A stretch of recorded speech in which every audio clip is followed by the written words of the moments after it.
LGBT, looking like we belong on TV. I'm rolling with the LGBT. Welcome to Queer Content. I'm Whitney and this is Kate.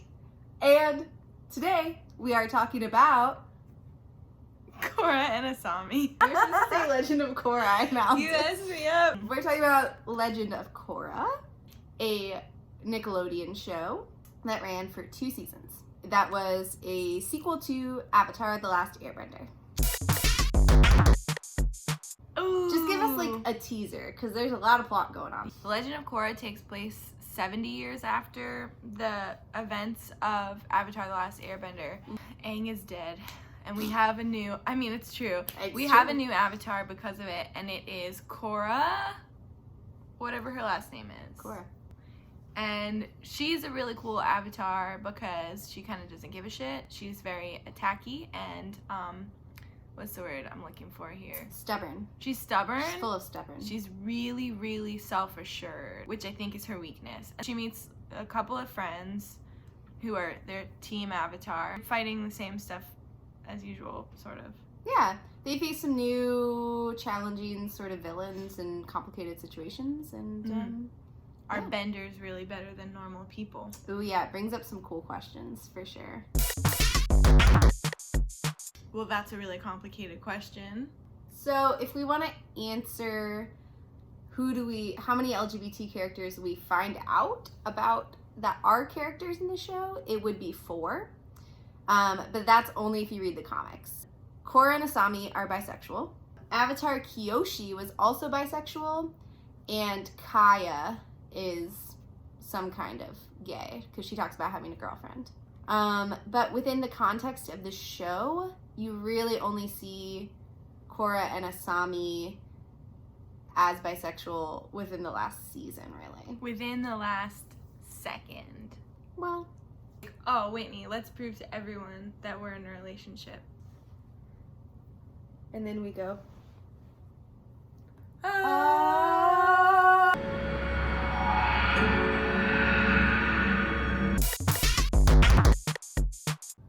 They're super important. Their queerness isn't super important. But Korra's the main character of the whole thing. Asami's also a very main character. Kai is also a very main character. It's just their queerness is not really addressed hardly ever. We really only get a confirmation of Korra and Asami being together in the last 2 minutes of the last episode of the show. Would you call that a confirmation? Yeah, it is a confirmation. I mean, I guess I have held my best friend's hand, and we haven't gone on vacation, just the 2 of us. Like, what is so gay about holding hands? Yeah, it's a little kid show. But we saw Korra kiss Mako. We saw Asami kiss Mako. Even Korra and Bolin, she was like, "Mwah."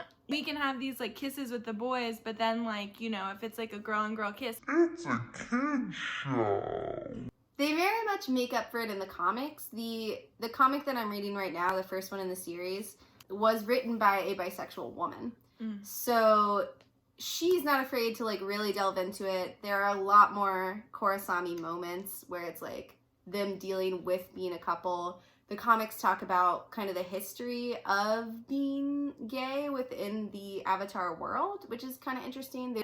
To me, it's the same as Adventure Time, where everybody knew Marceline and Bubblegum were together, but they didn't have them kiss until like the final episode because the censors were like, yeah, but at least then you had a really good backstory of like how far back their relationship goes and like the stuff they'd been through together sort of as a unit, as That's opposed true. to Korra and Asami, where it's like, I've been away for so long, but I was only writing to you, girl.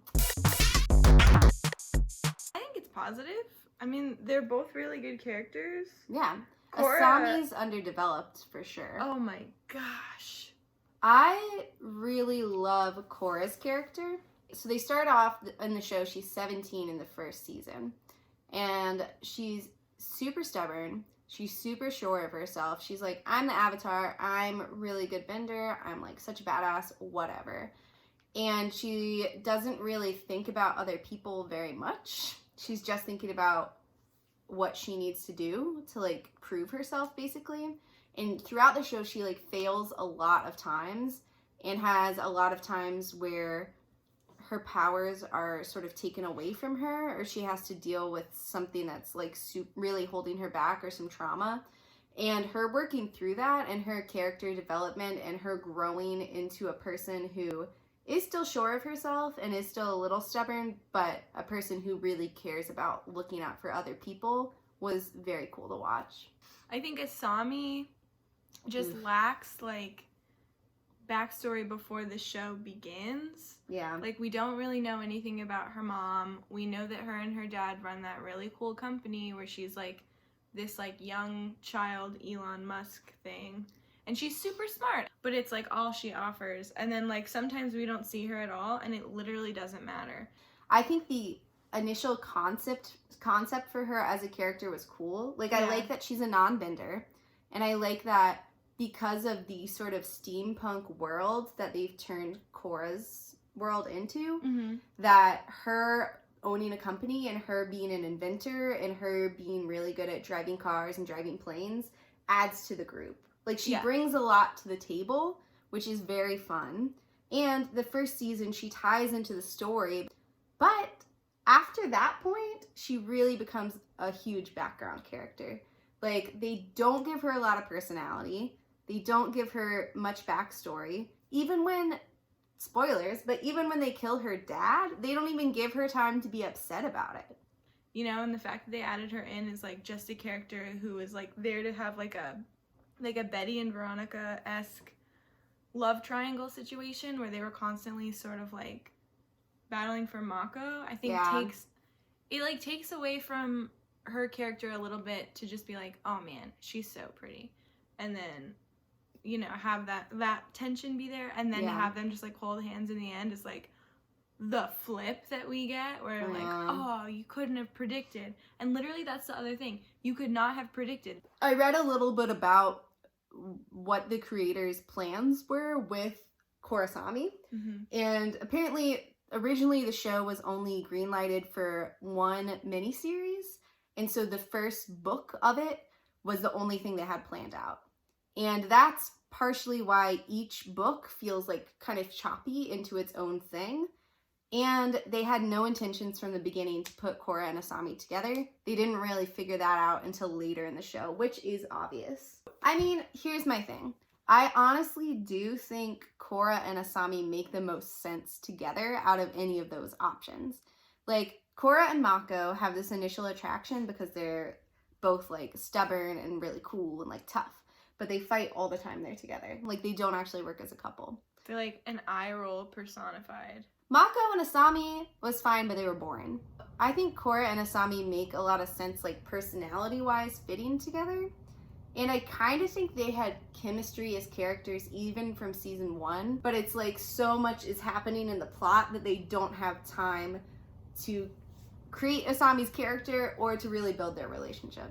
In the comics, they do talk about, they have this cute discussion at the beginning where they talk about, like, when did they, like, fall in love with each other, basically. Aww. I know, and it is really sweet, and they talk about how, like, taking care of Korra when she was sick and all that kind of stuff, like, made them fall in love with each other, and them missing each other while they were apart. And so if you have that to add to it, it does make it very sweet, but you kind of need the comics to pair with the show a little bit. What do you think, Caitlin? We do this out of 10? Yeah. It's been a while. Oh my god, she doesn't remember. It's been a while. I think it is like a 6. Whoa, okay. I think it's pretty good. It's definitely messy, and there's a lot of, like, Asami's not the only character that's just, like, not fully brought to life by having, like, important moments in backstory stuff. It's sort of like this.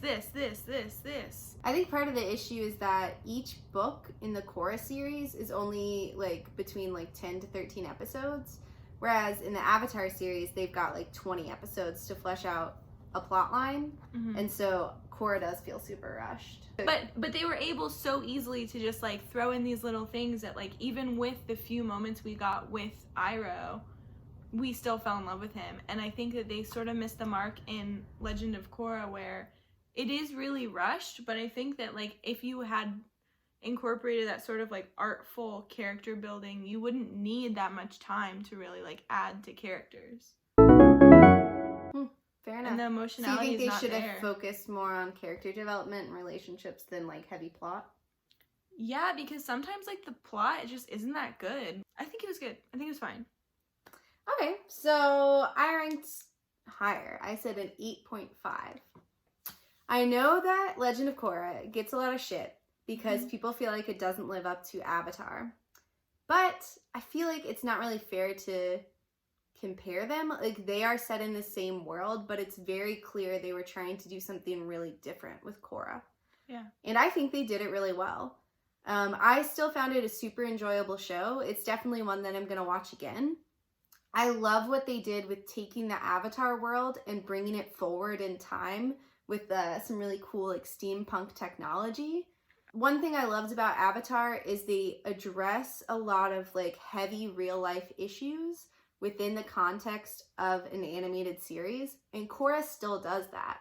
Like, a lot of the villains in Korra are not bad people. Like, they have good ideas, and if they went about it a better way, then they wouldn't be the bad guy. I think Korra brings up a lot of like ideas about privilege, ideas about oppression, ideas about political change, how kind of like dictators can overtake a people's movement. Like, it's some cool heavy stuff to me. Also, I love some of the characters they did in this series.